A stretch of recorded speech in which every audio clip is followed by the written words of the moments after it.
wheels down. 2024 is in the books. Welcome into Fantasy Baseball today. Welcome to October, and welcome to the offseason. I am Frank Stampfl, joined by Scott White and Chris Towers. And shout out to everybody who made it through the season. Whether you won your league or not, it's an absolute grind. Let's just be honest about the baseball season. 6 straight months of nonstop box scores, and especially this season, injuries. And it was a very tough season to navigate all around. And of course, shout out to those who did wind up winning their leagues, but give yourself a pat on the back because it's a grind. It's a grind for sure. Today on the show, it's our 2024 season recap. We have league leaders. We have league-wide trends. How do we do in our leagues? And playoff predictions. But can we just start with this doubleheader on Monday, which, of course, like we knew it was going to be chaos. Just pure chaos. And it was insane. It was a lot of fun, too. Oh, my God.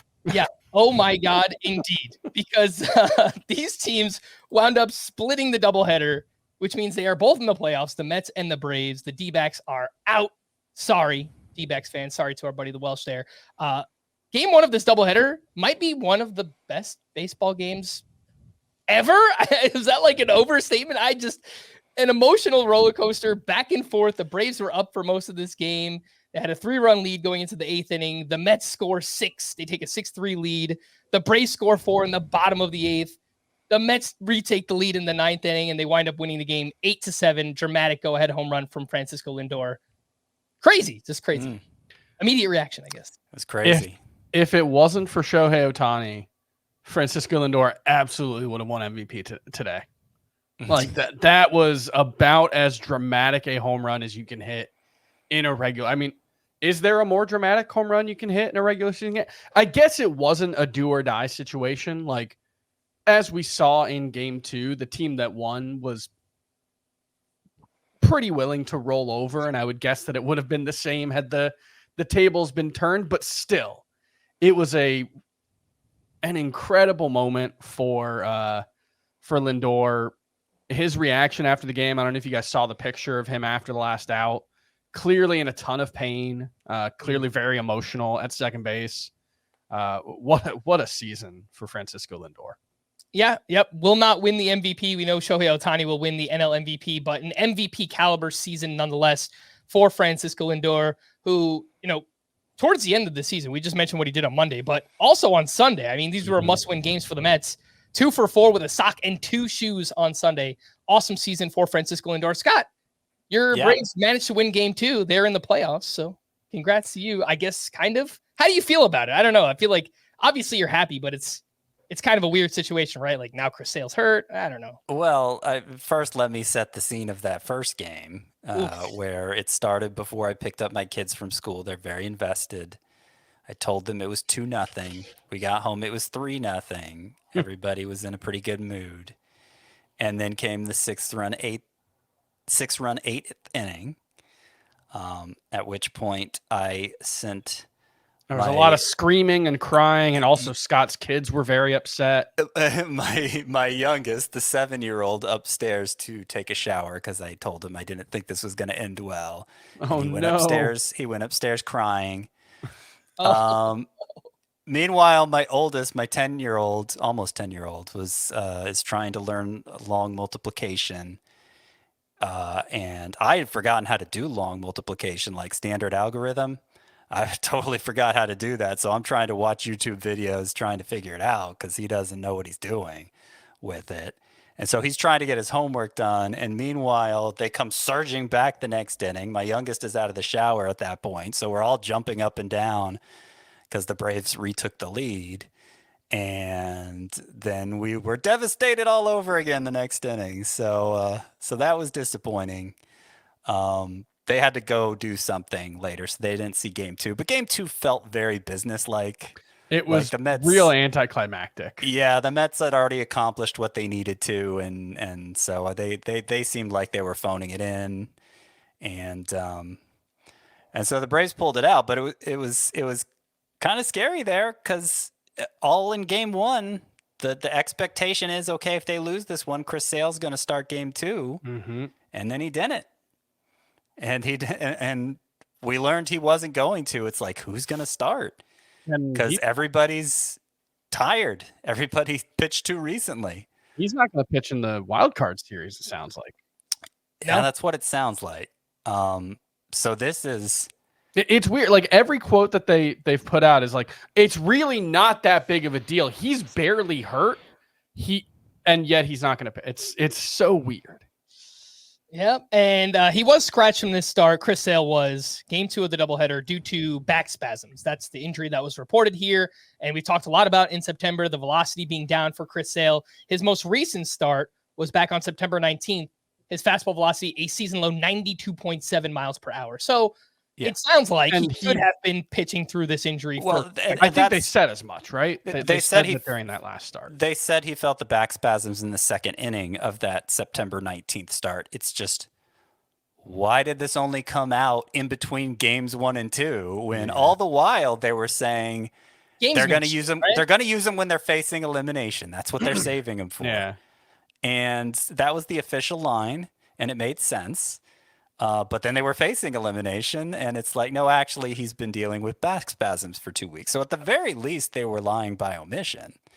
A little game 162 news dump, which, funny enough, I feel like the ultimate news dump on Monday was the Giants announcing that they effectively fired their GM and hired Buster Posey. Buster Posey! Announcing it like 12 seconds before the first pitch of the first game. I don't know if you guys caught that timing, but that felt very intentional to me. Mm-hmm. Yeah. If I could get around to answering the question you actually asked me, though, Frank, before we move on to that, I feel like as the Braves have been to the playoffs a lot in my lifetime, as everybody knows, I don't feel like there's ever been less pressure on a Braves playoff team than this one. Expectations are so low. Like it feels, the playoffs feel like a finish line for this team. Like, okay, we at least do not have to suffer the indignity of missing the playoffs. We made it. It was a tough grind. So like to me, it's like, this feels very low stress at this point, and maybe that'll take the pressure off, and they'll end up being a surprise team. I don't know. I'm not counting on it. I don't want to count on it, but that's how I'm feeling. Like, okay, we did pretty well. Of course, they won the World Series 3 years ago, and I feel like that takes a lot of the pressure off itself, because that's still, in the grand scheme of things, pretty recent. It's not like you have a whole generation of people feeling like they can never win again. So yeah, that's how I feel about it. Yeah. Especially when one of Ian Anderson, Bryce Elder, or AJ Smith-Shawver will be starting game 1 of the wild card round here for the Braves, which does start on Tuesday when you are listening to this. So the Mets and Braves will both be in action for the NL wild card round. The Mets taking on the Brewers, the Braves taking on the Padres.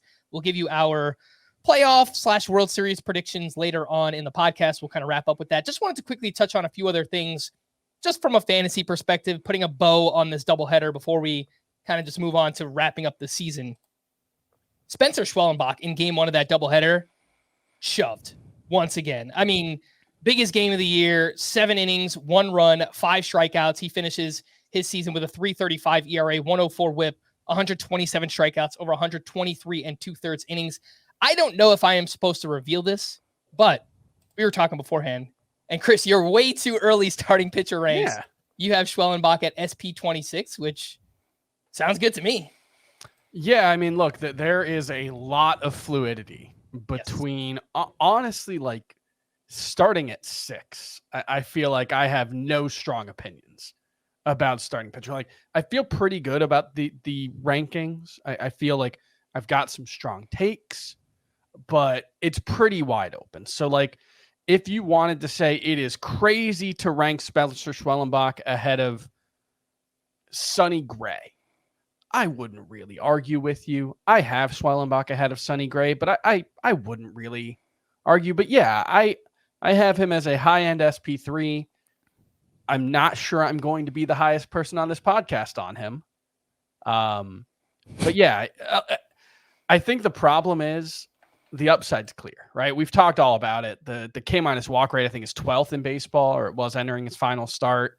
Peripherals are all outstanding. He threw he has thrown about 80 more pitches than he ever has in his entire, like at any level. He was if you watch the game, they talked a lot about it. He was a shortstop in college. He was a reliever when he did pitch. I think he's one of the biggest boom or bust pitchers in fantasy for 2025.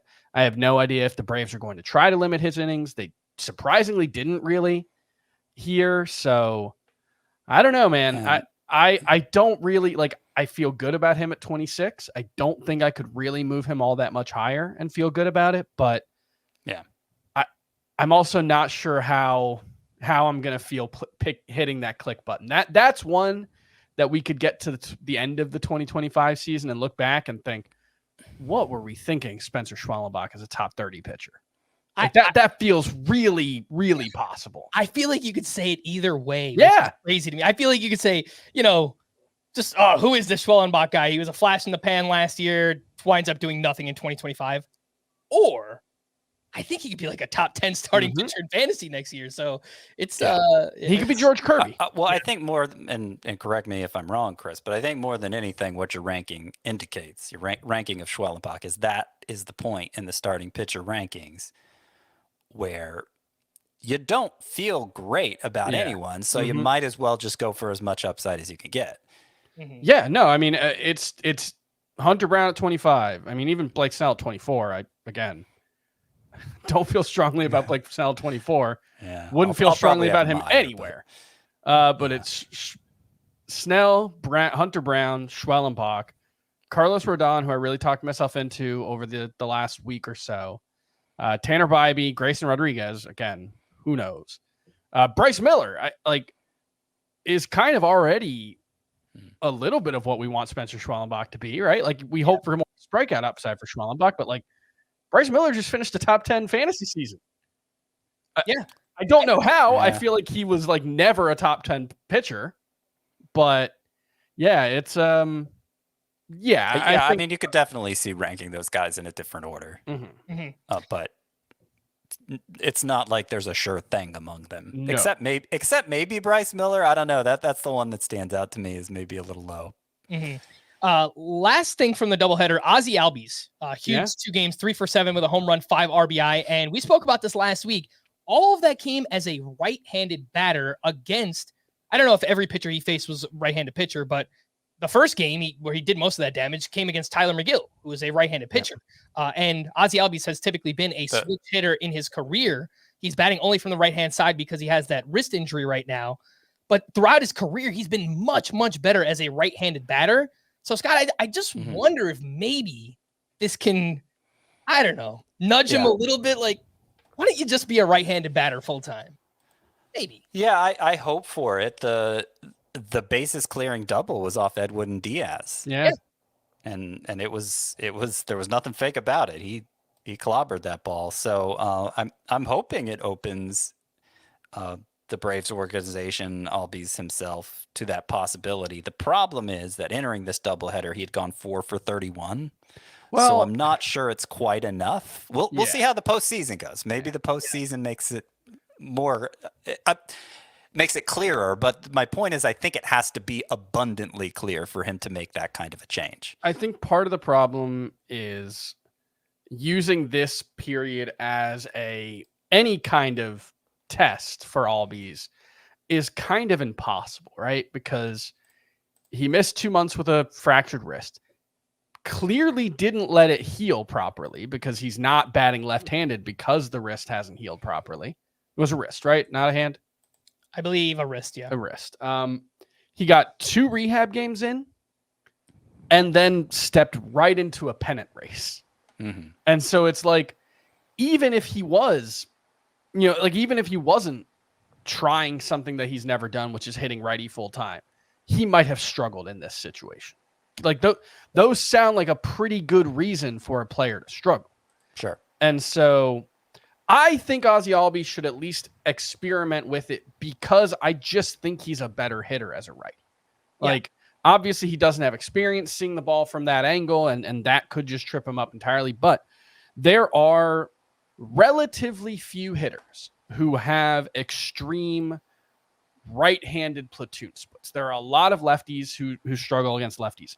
There are very few righties who can't hit righties because you don't make the majors if you're a right-handed batter who can't hit righties, because most of the hitter pitchers you're seeing are right-handed pitchers. You get a ton of reps against them. And so yeah, I believe Ozzie Albies would be a better player if he hit right-handed full-time. That is my belief. I believe that too, but that's just a separate argument. I think if he committed to it, he would be better off. But this isn't a guy whose career is on the rocks. This is a 3-time All-Star, and so it's like the we used to have the arguments about Eric Hosmer. Oh, he should hit the ball in the air more, and it's like, buddy, he just got a $150 million contract. Why is he going to change? Yeah, it's one of those things where it's like there might be some marginal gains to be made. Maybe Ozzie Albies could squeak out 30 to 40 points of OPS over the course of a full season if he hit right-handed full time. Even that might be stretching it. That's a lot. And so it might just be like not worth the discomfort. Yeah. I think it's something that he can try to work on in the offseason, and I have not read this anywhere. I'm just coming up with this on the spot. He can try to work on it in the offseason, but once we get to spring training, it's got to be one thing or the other, because I don't think you can let me start spring training as just a right-handed batter, and if it doesn't work, I'll just pick back up as a switch hitter, because that kind of feels like too late in the process to do. I will say, Mike Petriello pointed this out from MLB.com today. Ozzie Albies from the right side has a faster swing. It's about 0.7 miles per hour, so not super significant. He has a shorter swing from the right side. And we've talked a little bit about how those two things generally are inversely correlated. If you have a faster swing, it usually means you have a longer swing. In Albies' case, he has a shorter and faster swing from the right side of the plate. That seems good. And he has a better squared up rate, which is, I don't know exactly what that is. It's just what Mike Petriello put in there, and he's smart, so I'm just going to cite it. Makes me sound smart. All right, a few things to promote here before we hit the break. If we helped you win a championship this season, let us know in the YouTube or Spotify comments. Yeah, there's a new function on Spotify. If you listen to the podcast on the app, there's a comment function. So let us know in the comments if we helped you win your league. B, drop us a 5-star rating and review on Apple or Spotify. Even if we didn't help you win, feel free to leave us a 5-star rating. If you enjoy the podcast, we really do appreciate it. And just some programming updates, 2 podcasts per week from now through December. Would obviously love for you to stick with us throughout the offseason. We're going to have a bunch of fun things that we'll do. Season awards coming up later this week. First 2 rounds of next season. We'll do way too early rankings at each position. We have early mock drafts that are going to come out between now and December. Pods will be on audio and YouTube first thing Tuesday and Thursday mornings. And we'll also go live whenever we get some kind of breaking news, big signings, trades, injuries, etc. Last thing to promote. Our very own Chris Towers is going to First Pitch Arizona. So if you are out there, be sure to go say hi to Chris, hang out with him. I'm super gregarious and outgoing in person. I love when strangers come say hi to me. So definitely. Look, Chris, I am telling you right now, and there's no way that I can overhype this. You are going to have a blast. It is so much fun. So you'll get to watch Arizona Fall League games, obviously. Yeah. And you'll be there at First Pitch Arizona. Hoping to get on some panels or something like that. Maybe do some drafting. They've got early drafts going on out there. I usually jump in one. So, yeah, I highly recommend anybody go out there if you haven't looked into it already. Again, that's First Pitch Arizona. You can find out more information at baseballhq.com. Let's take our first break. When we return, we'll hit some news and notes, and we'll do that right after this. A new crown awaits.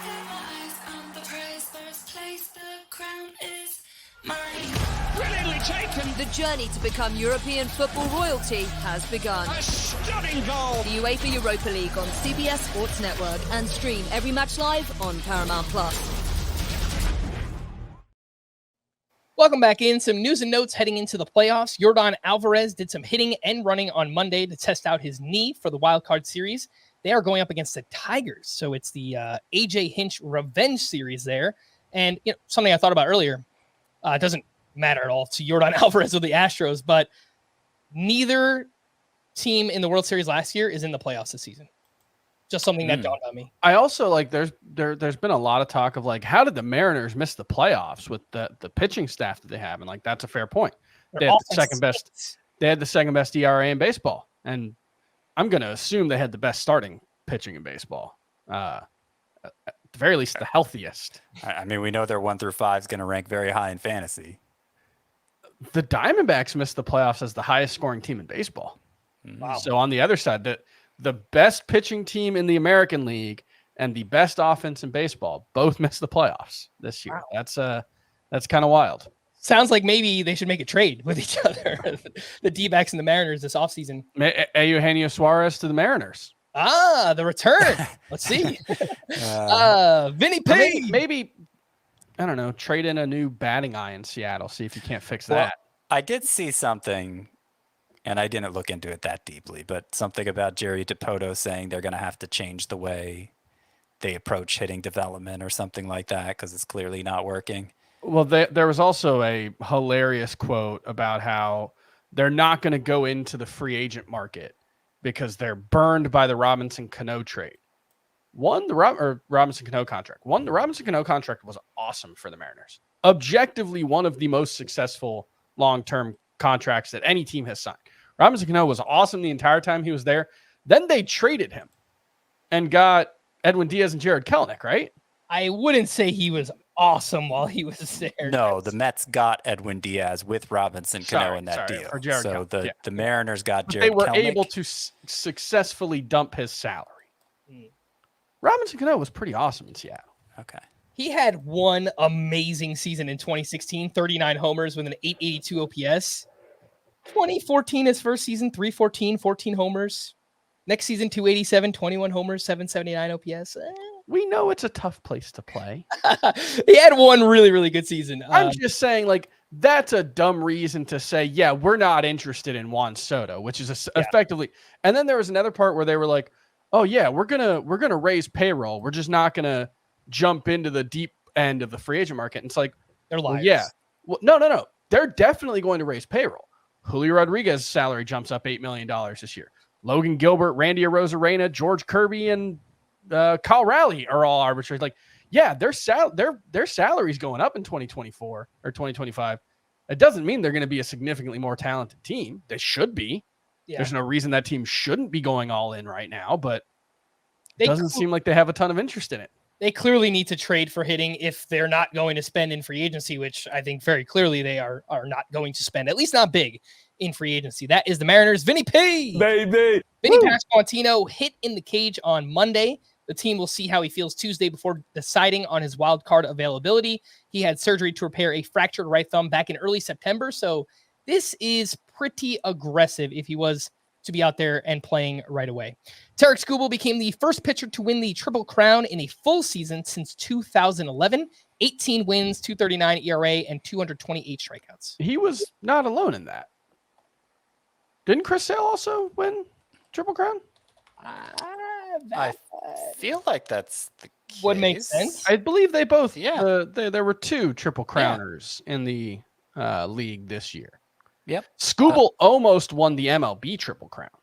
Right. Yeah, because Chris Sale had a 238 ERA. So yeah, that's just beat him by Skubal beat Sale by 3 strikeouts. Sale beat Skubal by 1/100th of a run. That's crazy. Like they were just so clearly the best pitchers in their leagues. Oh yeah.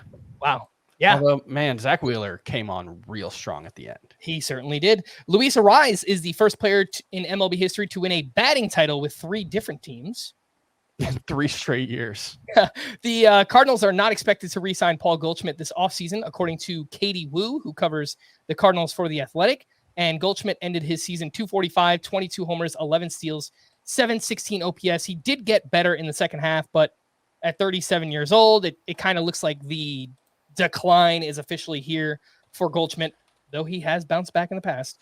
And I will note, because I noted at times during the year that it wasn't the case, his strikeout rate did improve the last 2 months. Yeah, it was around 22% when it was up around more like 27, 28% prior to that. So look, I think Paul Goldschmidt's best days are definitely behind him. I don't think he's going to get a lucrative deal at age 38 next year, but first base isn't looking great.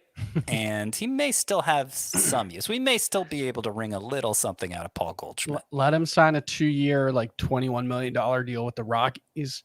Get those counting stats up for his Hall of Fame run. Yes, I agree. The first team that came to mind was the Astros. I just keep linking them to first baseman. I did it with Alonso last week. I have no idea if they want to do that. And also, they just got burned by Jose Abreu, so they probably don't want to do that. But would be nice for his value, I think, for Paul Goldschmidt. I think he could still potentially be a corner infielder in like a 12-team roto league, something like that. He's going to have to be because somebody has to be. And it certainly looks like the Cardinals are handing the keys to Alec Burleson as their first baseman moving forward. And that makes sense because he just had a breakout season. Dave Roberts said he fully expects Freddie Freeman to be in the lineup for game 1 of the NLDS, which starts this Saturday, October 5th. Freeman has been out with an ankle injury. Anthony Rizzo suffered 2 fractured fingers on a hit by pitch. Saturday, he was not placed in the IL because there's an outside chance he could return for the ALDS, though I doubt it. And it sounds like some kind of crazy Yankees injury optimism like they always have. 22 games since returning, Rizzo hit .247 with 0 homers and a .660 OPS. They recalled Ben Rice, who I think is probably the most likely to play first base in the postseason. And he was really good since getting sent down. He hit .269, 9 home runs, and an 11.07 OPS in 19 games at AAA. Masataka Yoshida may have right shoulder surgery this offseason. He also expressed frustration about not getting enough at-bats this year. He was mostly a strong side DH for the Red Sox. And, he's okay. I think he's probably a better real-life hitter just based on, like, WRC plus. 115 this year. Like, he's 15% above league average. Okay. He also hit .280 with 10 home runs and a .765 OPS. So how much does that help us in fantasy? It's a bad mixture of skill set and park, I think, especially. Like, Fenway helps his BABIP. I think that's part of why he's such a strong source of batting average, but it's arguably the hardest park in baseball for left-handers to hit for power, and he has middling power as it is. Mm-hmm. Some front office moves. Farhan Zaidi, as we mentioned, is out as the Giants general manager. Buster Posey is taking over, who retired back in 2021. And now taking over as the head of the Giants. He'll be overseeing. That's a shocker. Yeah. Maybe it'll go great. Like it is fascinating how the game is trending back toward former players being hired to lead front offices, which was common, prior to the Moneyball era when a bunch of Ivy League guys came in and took over front offices. And I think it went really well for just like in terms of making the game, maxing out team building potential. Let's put it that way. Mm-hmm. And some of the former players like Chris Young have Ivy League pedigrees themselves, and being from the Ivy League isn't everything, but you got Buster Posey, who just retired a couple years ago and doesn't have that Ivy League pedigree. I don't know. Well, it just feels like I have no clue what to expect from him at all. I had forgotten that Chris Young also had no front office experience in baseball with a team before becoming the Rangers GM. No recollection of him replacing. He wasn't an assistant before. He replaced Joe Torre as the senior vice president in charge of disciplinary actions and whatnot. Okay. And then went from that to replacing the John Daniels as the GM. Mm-hmm. But also an Ivy Leaguer. He went to Princeton. Yeah, that's an Ivy League, right? They got nice fences and stuff, right? I mentioned it. Yeah. I always kind of felt like if the Yankees move on from Brian Cashman, I just feel like it will inevitably be Derek Jeter. I don't know if that's true, but he's been more involved with the Yankees the past couple of years, and obviously he has some level of experience running the Marlins. I mean, say what you will about that experience, but he did do it. So I don't know. Just maybe some hopeless wishing on my part, I guess. Although I don't know if I actually want that to happen or not. Cardinals announced that Chaim Bloom will take over as president of baseball operations following next season. John Mozeliak will get one more year to run the team, which on paper feels kind of weird for me. Like the guy knows he only has 1 year left, unless it was something that he also kind of signed off on. Like, yeah, I'll leave. I haven't done a good job lately. But it just kind of feels weird that he's going to stick around even though he knows he's losing his job. Say what you will about Chaim Bloom's tenure in Boston. Obviously, there are many polarizing moves that he did make there. They also now have the best farm system in all of baseball, so maybe he can help Cardinals development. I think that's the hope. Yeah, no, I mean, he drafted the big four down at AAA. So if nothing else, I think there were a lot of moves he didn't make that were worthy of criticism, and the players really seem to dislike their unwillingness to go for it the past couple of years when he was there. But the development and drafting went really, really well. It seems like he ran the Red Sox as if they were a small market team, which they most certainly are not. So. It's unclear if that was his choice or kind of feels like that was kind of the owner's mandate. Because I think John Henry's penny pinching on the Bruins goalie right now too. I don't know what's going on with John Henry's bags, but he doesn't seem to be wanting to put it into his sports teams. Yeah. Speaking of the Red Sox, Chief Baseball Officer Craig Breslow said that, quote, everything has to be on the table in regards to offseason trades. We've talked a lot about, again, that big four. Lots of young talent coming for the Red Sox. So it seems like they do have a surplus of positional talent here and perhaps can look to move some of those names for pitching, bullpen help in the offseason. I don't know. No surprise. Another former player who's now leading a front office there. Yep. No surprise, but Skip Schumacher won't be back as the Marlins manager next season. Sounds like he will be a pretty sought after candidate for other teams this offseason. He will not have a job for about 20 seconds this offseason. That sounds right. And some sad news came down on Monday as MLB's all-time hit leader Pete Rose has passed away at the age of 83. How do we do in our fantasy baseball leagues this season? And I know we shouldn't pay attention to people that do things like this, so I will just quickly mention some dingus left us a bad review on Apple saying that we always talk about industry leagues, but we don't talk about how bad we do in them. Well, first off, it's like public information, so anybody can go seek it out and find. We also do the same exact segment at the end of every season where we reveal how we do in leagues, so take that, I guess. We'll just talk generally about how we did. I do have a podcast lined up for next week where we'll go more in depth on like lessons learned and maybe some 2025 philosophies and things like that. But I'll just start off generally, Scott, like how many leagues did you play in? How many did you win? How did you do in those expert leagues? All that fun stuff.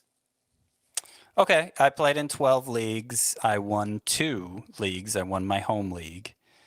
And I won Memorial Magazine League, which that's the one where we do the auction live on the air. And I had my usual freak out during it. But I feel like I finished strong, and it turns out I finished strong in the league too. So I won that one. That was a 12-team Roto League. And I'd say me winning 2 of 12 leagues is pretty typical. 2 to 4, I would say, is pretty typical. And so I don't feel bad about that. What I feel bad about is that for the past few years now, I think since 2020, when I had the best year playing fantasy that I've ever had,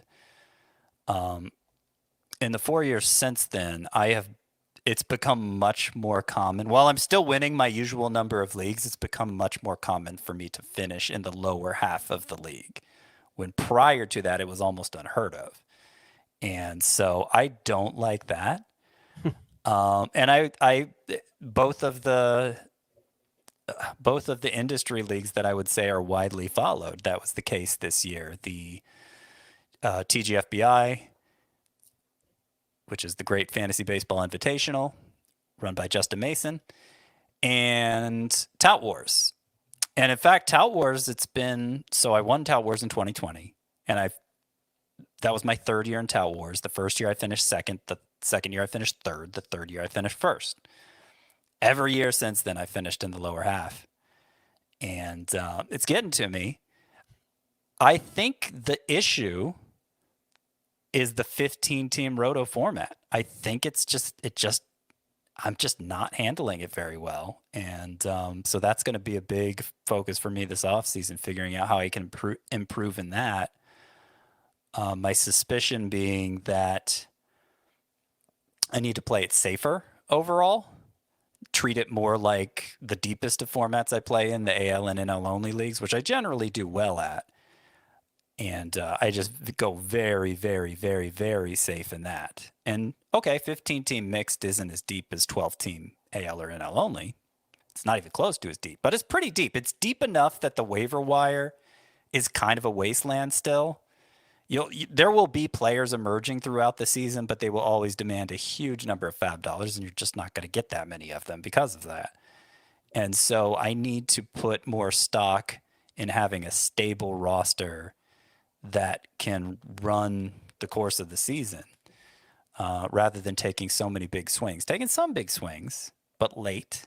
Yeah. And few.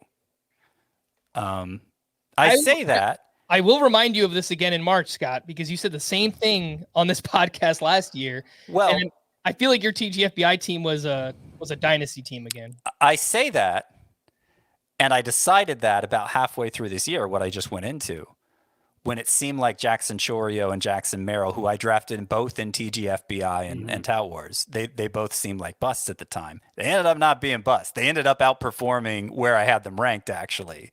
So I was right to go for them when I did, and yet they still finished in the bottom half of the league. So I don't know. That just makes it more baffling. Yeah, I think on our lessons learned podcast next week, we all bring a few things and see if we can kind of figure this out, because I've had trouble in those formats as well, Scott. So it could be more of, again, just kind of playing it safe, getting those plate appearances, getting those innings, and again, not really taking those swings. For me, and the people I'm playing against in those leagues is people I play against in leagues all the time. There are only so many. There are more and more every year, but there are only so many fantasy baseball experts who play in these industry leagues, and I'm used to playing against them. But it's that 15-team roto format where it just does me in. It seems like.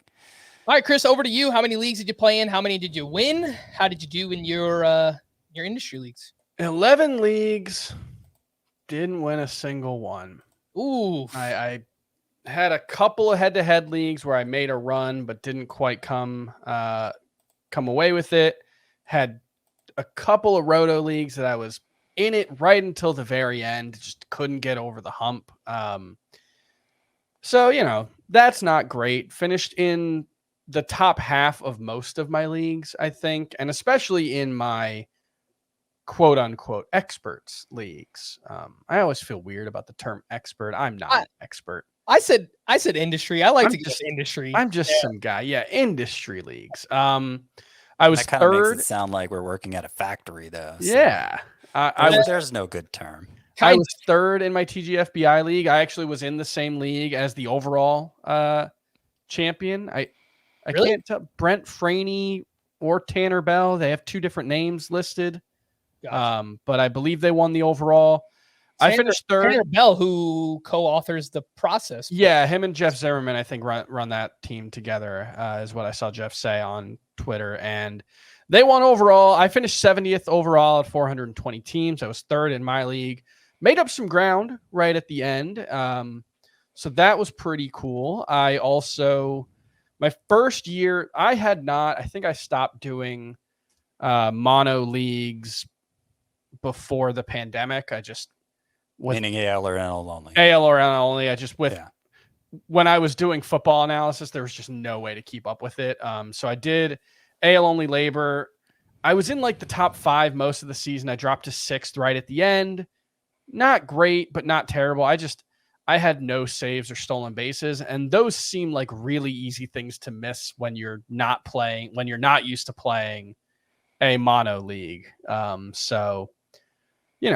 half of the league, but not great. I am in the FSGA, Fantasy Sports Gaming Association, one of their leagues with industry people. I finished second to Brent Hershey. We were going back and forth the final 3 weeks of the season. He took a lead about 10 days ago and never quite gave it up. Unfortunately, that would have been nice. That was another one that that's like the one league where my hitting was dominant. 14 team league. I finished second. Hitting was dominant. It was top 4 in all the hitting categories. ERA was just a problem for me in that one, and that sunk me. So Didn't love that. Tout Wars, 7th out of 18. Again, hitting was better than pitching, which is not always how it works for me. I've actually done quite well putting pitching staffs together over the past few years. And my hitting has let me down, but I had a couple leagues where my hitting was actually a little better. So that was nice. And then my home league, which like has a decent amount of money going, just couldn't get out of third place for like it was like the last month of the season, just nobody budged at the top. That was very frustrating. So that's the one where I lost Ronald Acuna. And boy, it feels like that league could have gone different if Ronald Acuna hadn't gotten hurt and hadn't been, pretty bad for 2 months before getting hurt. You know what? You bring that up. In TGFBI, my first round pick was Ronald Acuna, and in Tout Wars, my first round pick was Garrett Cole. So maybe I'm being a little hard on myself. I lost my first round pick in both for most of the year. I don't know. Yeah. I wound up playing in 16 total leagues, which is just way too many leagues. Now, 9 of those are weekly fab with like lineup setting. The other 7 are draft and hold and or best ball. So there's not as much in there. Not as much work that goes into those, but they are still, I think a few of them are like, draft and hold league, like draft champions leagues from NFBC. So I do care about them quite a bit. There's money on the line in those leagues. So 16 total. I only won 1 league this season. My 12 team head-to-head points home keeper league. And Scott, like you, like it kind of stinks. It's just like, you guys know I'm super competitive. I get legitimately upset when I don't do better in these leagues than I do. I like, this is our job. We put so much work in the off season, and it sucks sometimes when the payoff isn't there, but fantasy baseball is tough, man. No excuses, but it's tough. And, people have gotten, I feel like, smarter, and just like the competition has been even better. So no excuses. But look, man, this job, this is our job, but the job is different than playing fantasy baseball. Sure. And I genuinely think that one of my strengths as an analyst is that I keep a pretty even keel. Like, I don't this guy's been awesome for 3 weeks. He's awesome forever now. This guy stinks for 3 weeks. I'm going to I don't do that as an analyst. And I think that's a thing that helps me as an analyst, keeps me grounded, helps me give good analysis. I stick with guys for way too long. I shouldn't still have, I'm looking at my TGFBI team. I shouldn't still have Nolan Jones on that team. I should have dropped him a long time ago. I probably shouldn't have kept Jose Caballero around as long as I did once he stopped doing anything in the second half. 44 steals. That helped. But it's just that's the thing that I'm still trying to find the right balance for. Yeah. No, I totally get it. In industry leagues, for me, I finished 4th out of 12 in NL only labor, 11th out of 15 in Tout Wars. It was my first year going from the head-to-head format to 15-team roto, a live auction, and I won 2 of the previous three years in head-to-head roto. Not as good. Yeah, never left. You could have been a legend, Frank. My Tout Wars league switched from 12 to 15 teams. Yeah. And I feel like it totally threw me off on the pitching side. We talked about it at the time, but it just really, because I'm in the alternate categories league too, where we have innings pitched instead of wins and saves plus holds instead of saves. Yeah. And I think I was first in saves plus holds and dead last in strikeouts and innings pitched. I just could not get my brain around it. And it's a big difference. Because the Memorial Magazine League, which I won, that's a 12-team roto versus these 15-team leagues. And I look at some of the players on that roster at the end, and I picked up some key contributors off waivers over the course, like guys who made a real impact on my team over the course of the year, several of them. Then I look at my 15 team and some of my pickups there, and they were like, I need somebody to fill this spot.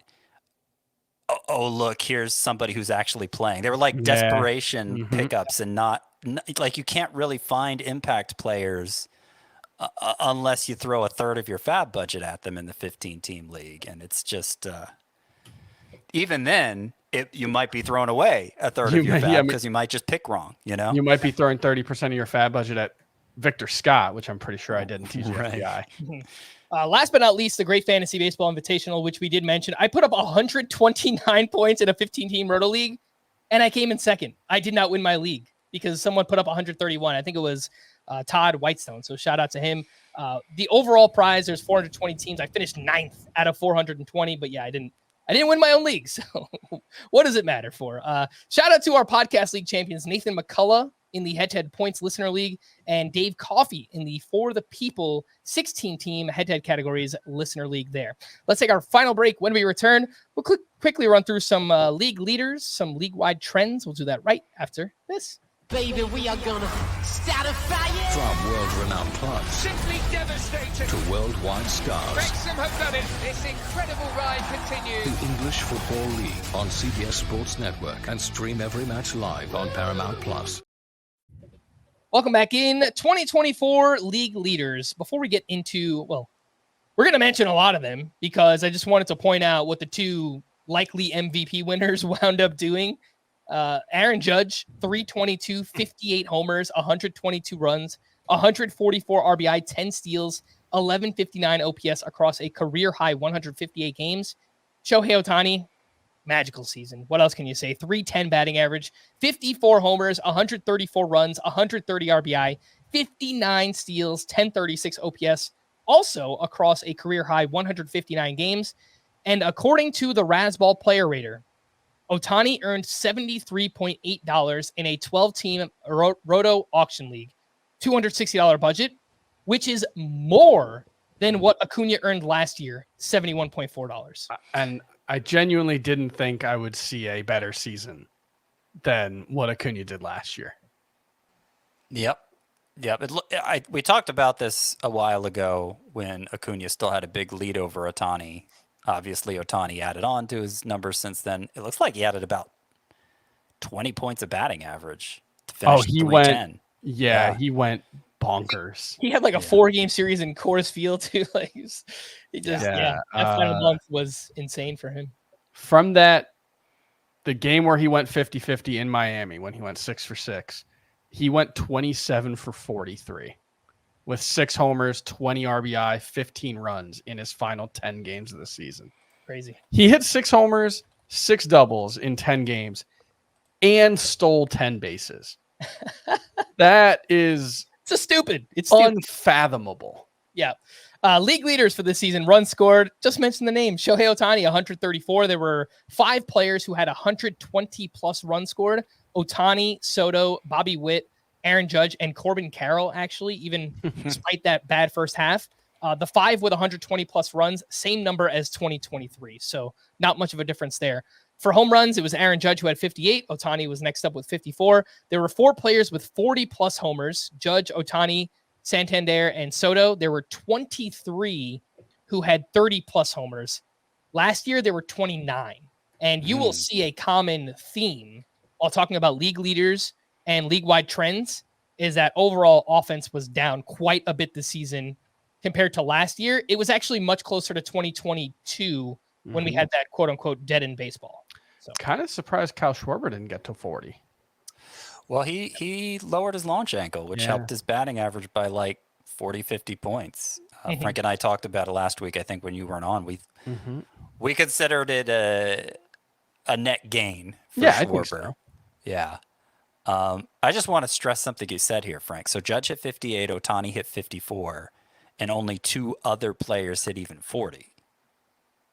That's notable. I mean, it just shows how much better those guys were versus the field too, right? Like, and this is something we can get every season. There's a list to find out the players that were on the most championship winning teams on CBS. I would venture to say Ohtani and Judge are going to be on a lot of those teams for this season. I was just looking at that team that won the TGFBI. Aaron Judge was on it. That means Aaron Judge had more than twice as many home runs than basically all but 30 players.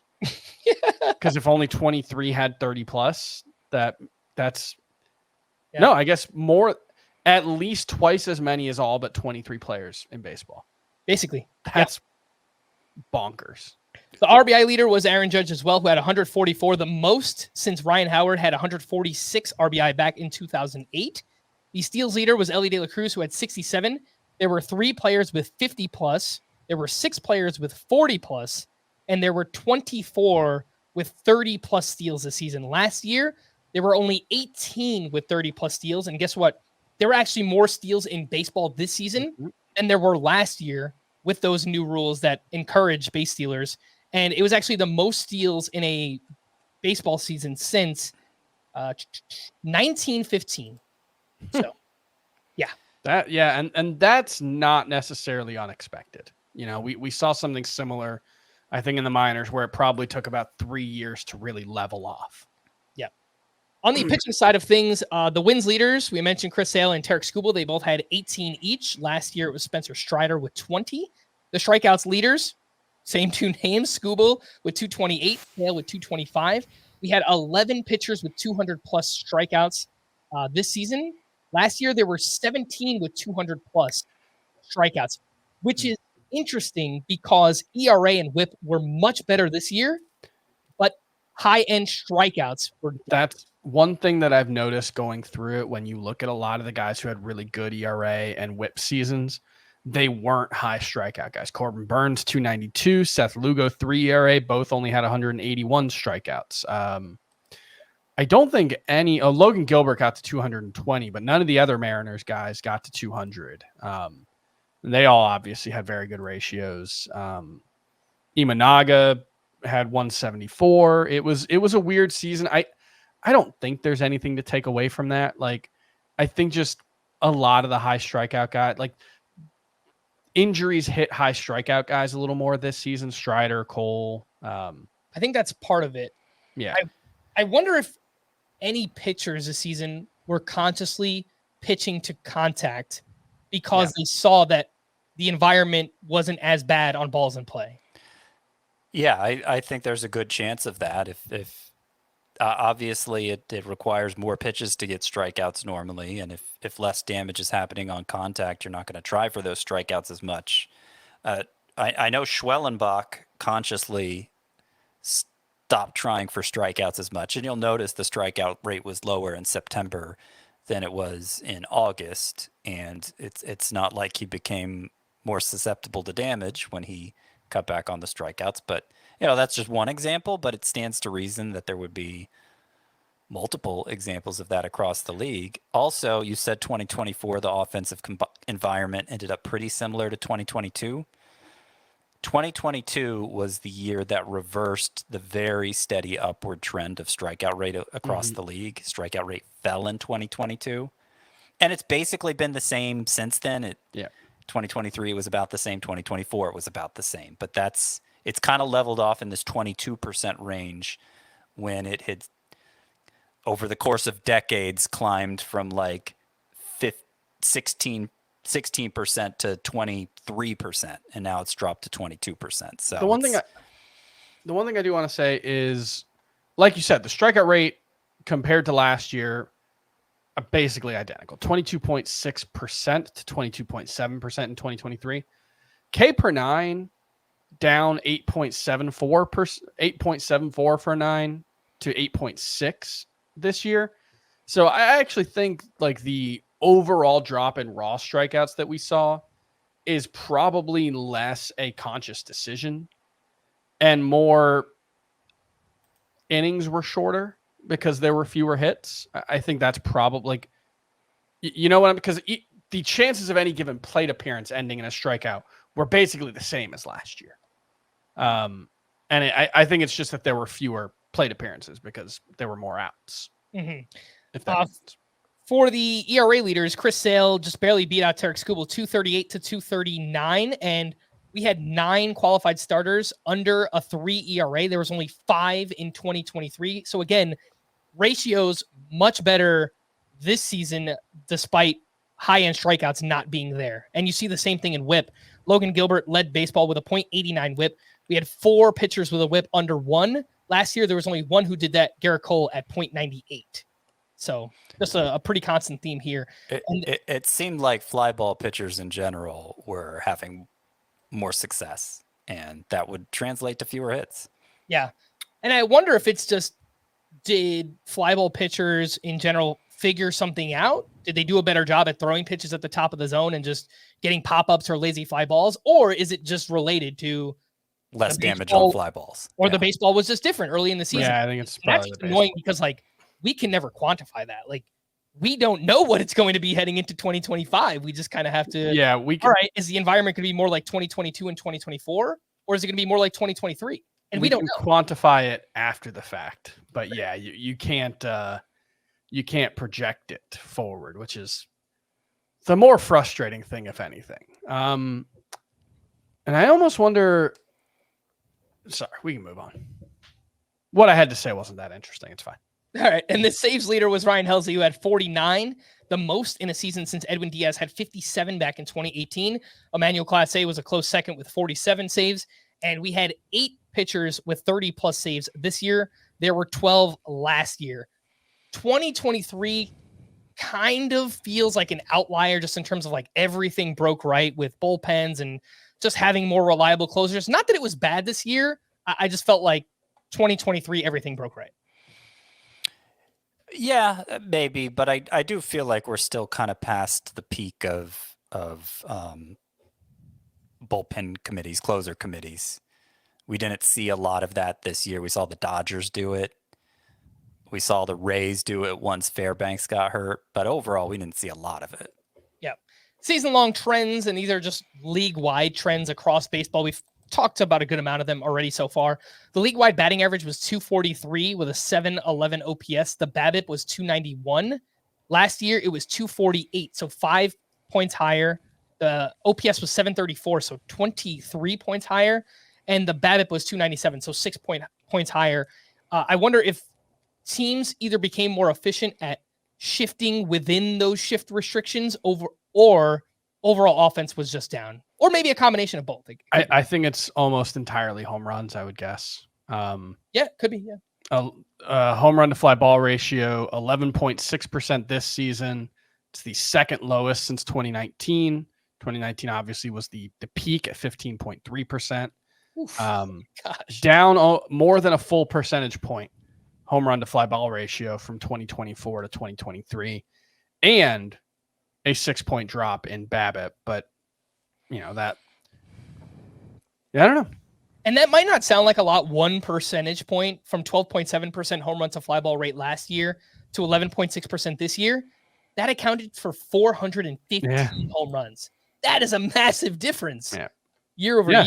So yeah, it's just pretty big change again in the offensive environment here in 2024. Stolen bases, I mentioned, they were up this season, the most steals, 3,617, the most since 1915 when there were 4,106. I kept going by decade and I just couldn't find anything. I'm like, all right, let me just go back to when baseball started, right? Like whenever things were documented, at least on Fangraphs. And it was 1915 was the last time there were that many steals. On the pitching side, the league-wide ERA was 4.08. The league-wide WHIP was 127. Last year, it was 4.33 and 1.31. I mean, league-wide ERA dropping from 4.33 to 4.08. That's huge. That is massive. Yes, it is. Yeah, and that's why I could never get on board the idea that the glob was back, because it just didn't seem like pitchers were sinking toward the middle as much, sinking toward the mediocre middle as much. I think it was a different kind of blob. Yeah. Glob, I guess. I think the next step is probably looking at this month by month, because it felt much more globby or blobby in the second half when it felt like offense got better. Yeah, I think the biggest thing for me was was it a glob? I don't know. Who knows? Who can say what a glob is these days? But it was that it just felt like there were very few pitchers I trusted from one start to the next. Like it just, and maybe it was just my perception, and I was focusing on the wrong pitchers. And if maybe I had pitching staffs were just bad, Chris. Yeah, if I had Seth Lugo on all my teams, maybe I wouldn't have felt that way, because he was pretty bad. But it just felt like there was so little start-to-start consistency more than anything else. Yep. All right, let's wrap up here. A little bit of fun, some playoff predictions. If you guys want to go round by round, we certainly can, or we can just throw out a World Series prediction. I will remind people our preseason World Series predictions. Scott and I, we're both still alive, actually. I had Phillies over Astros in the preseason. Scott had Braves over Orioles. Chris, I couldn't find your predictions for some reason. I don't know why. You remember what your World Series prediction was before the season? Let me see if I can find it. I was trying to find that article that you put out, and I couldn't find it. For some reason. I don't know why. But yeah. I got it. Nope, that's not it. That's Scott's from like 2 weeks ago. You guys want to give round by? I'll find it. You want to do round by round predictions, or you just want to give out a World Series prediction? Let's just do the World Series. Scott's like, I don't know that I want to my go to mind sleep. can- It's been a long season, you know. All right. Well, are you sticking with your preseason predictions, Scott? Braves No, over I don't think I could stick with Braves over Orioles. All right. What do you got? As much as I'd like it to happen. I am going to go. I'm going to say the Astros advance to the World Series again. But I am going to say that they lose to the Padres. I love it. I already bet the Padres, by the way. I think they are so obviously, well, I guess if they're obviously a dark horse candidate, that doesn't make them a dark horse I just candidate. made them less of a dark horse. But at least based on the betting odds, it's like you're getting pretty good odds on the Padres. Yes, they have to go through an extra round. They have to go through the wild card round. But both of the teams that made the World Series last year came from the wild card round. And the Padres have everything you can ask for in a champion, in the best baseball team around. They have great starting pitching. They have a lights out bullpen. Their offense is clicking at the right time. Machado got hot. Tatis returned, and he looks like Tatis. I think they absolutely could make a deep run. No, their rotation for me is rounded into form at just the right time. So, and with that offense and with the bullpen, I think they have a real chance. What else was I going to say? I guess that's it. Yep. I'm sticking with my preseason prediction just because I made it this far, and they're both really good teams. So who's to say they can't do it? Phillies over Astros, but I was going to say one other sneaky would be the Padres. I could see them getting it done. Chris, did you find your preseason prediction, and what is your current prediction? I'm going to stick with it because I'm not a coward. Dodgers over Orioles was my preseason prediction. They're both still alive. It could happen. Let's not talk about the division winners. Actually, I got half of them right. So about as good as like that octopus that guesses things. It is. I'm looking at the bold predictions now. It's very funny. No, I'll only throw some of mine out there because I don't want to make fun of anyone else. But I had a hilariously terrible year of bold predictions. Isn't this a future podcast? Do we want to spoil it now or no? I don't know. I'm asking Frank. Looking back on bold predictions from before the season, I don't have that. I mean, we can do it if you want. I got one right. We probably should. I guess we can look back. I don't know. I don't hold care. ourselves accountable if you want to. Jesus Luzardo was not a top 3 Marlins SP in fantasy, so I nailed that one. There you go. That seemed like a rather tame prediction too. Whoa. A top 3 starting pitcher for the Marlins, you said? Yeah. I mean, Frank, I think you got one of yours. Michael Harris probably outperformed Ronald Acuna this season. Yeah. Honestly, just read off all of mine. I feel like they're terrible, but all right, we'll do mine first. We'll get everyone's out. O'Neal Cruz finishes as the number 1 shortstop in fantasy. Not so much. No. Jesus Luzardo is not a top 3 Marlins SP in fantasy. I think that's right. I actually don't know. They were pretty bad overall, even though he might have been. He might have backed in there. How about this one, guys? This is a great one. This explains why a lot of my teams didn't do well. Midge Garver is the number 1 catcher in fantasy. I tried to tell you guys. Bonus. Giancarlo Stanton hits 40+ home runs. I think he wound up with like 28. It's not terrible. One MLB bold prediction. Victor Scott leads the majors in stolen bases. Nailed I tried it. to tell you guys with that one. That's true. Here are Frank's. Christian Encarnacion Strand hits 40 home runs, just short. Bobby Miller is the most valuable Dodgers starting pitcher this season, just short. Michael Harris outperforms Ronald Acuna this season. I think you got that one. And then the Pirates win the NL Central. wasn't pulled. Scott, Shane, so half credit for this one. Okay. Shane Bieber and Jack Flaherty are both top 5 Cy Young finishers. I don't actually think Flaherty will finish top 5 because he switched leagues, but he would have. We'll give him like quarter credit for that. I don't know. This one's too complicated. I don't know how to know more than 4 of the catchers drafted in the top 10 will finish in the top 10. You know, you came after me for my Jesus Luzardo one. I'm going to say this one isn't bold. You said the position with the most attrition will have the most attrition. Congratulations. I'm sorry. Okay. I took it personally. From the time he returns from a fractured finger to the end of the season, Jonathan Aranda is the most valuable hitter on the Rays. It always comes Did back. he return from the fractured finger in September? No.